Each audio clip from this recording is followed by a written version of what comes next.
Why don't we start with the Team Canada-Sweden game? Because I feel like Team Sweden got worked harder than some of your side pieces when you were playing junior. I'm talking head against the headboard, worked hard, pucks in deep on a Saturday night. I'll be honest with you, outside of the top line of McDavid and Crosby, I didn't see a lot of cohesion in the Team Canada ranks. I thought Binnington got bailed out quite a bit. I don't think he was overly strong. I think the U.S. has the absolute edge in goaltending in this tournament with Connor Hellebuck in net. But and then maybe it'll get better. But I mean, over a 10-day tournament, who's to say you're going to gel that quickly? But I thought it was better hockey than I was expecting. I was expecting a half-speed game.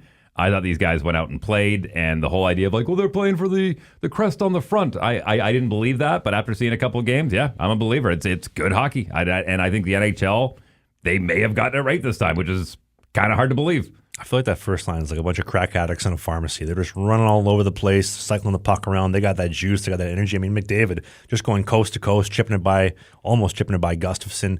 Brad Marchand burying from the ladies' tee, 6 feet outside the crease in that second goal and that power play. If you're Connor Hellebuck, dealing with them obviously last night by the time the game's up, I feel like you're just sitting on the goal line, you're bumping post to post, you're keeping flat, and you're just trying to get mass in front of the puck and not get out of the way. Like they're moving that puck so fast and with such efficiency. It's incredible. This goes to show how good, McKinnon is. Oh, he was jumping in overtime, too. He was working. I almost thought he was going to bury that one, 2 minutes in? And then he shoveled it at Gustafsson's chest, but still a great save. And then he had that one, the 2-on-1 with McDavid, where he shoveled it just top of the pad, and Gustafsson got a pad on it. He was great, but I wasn't a fan of that overtime goal.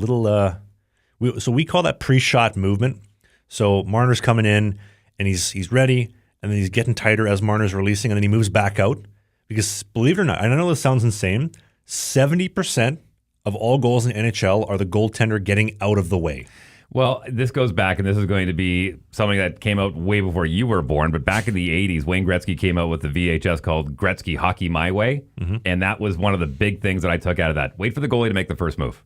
It's a chess game. Wait for him to make the first move, and then you do what you do after that.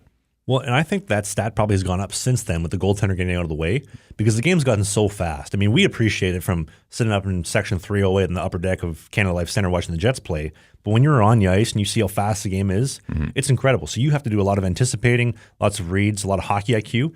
And sometimes you get a little bit horny for the puck, you get a little bit excited, and you blow your load before they even shot the puck.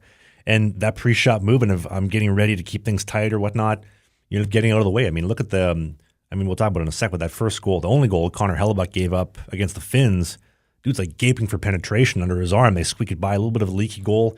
And then Binnington, pretty much every single goal he gave up against Sweden, he literally was getting out of the way. He was shifting over, puck goes this way and whatnot. So it's a problem. I'm guilty of it myself. I've done it plenty of times, but that's a huge problem at that level because you guys are so fast and goalies just get out of the way. UC Soros looked a little out of sorts, by the way. Those are goals that he wouldn't typically let in, especially that Matthew Tkachuk goal, that floater from the point on the power play, kind of like the spin and turn. That's not a goal that he usually gives up. Yeah, a little slow. To be fair, though, great tip. He's shifting one way, puck's going this way, tip back the other way. But he didn't look like he quite had it.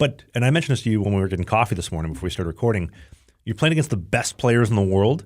So I like to understand that when everybody is so good, the best goalie is going to look a little bit worse than what they normally are. Although giving up that sixth spot and that greaser 5-hole, and then 11 seconds later getting up another goal and that bad shot from the point, they hit a couple crossbars too. He didn't look quite as good. But well, we always knew that this Finland was going to be the weakest link out of the 4 teams. Hey, more hockey content. It might be old, it might be new, it might be a full episode, it might be a half episode, but you can click these boxes because who doesn't like clicking boxes?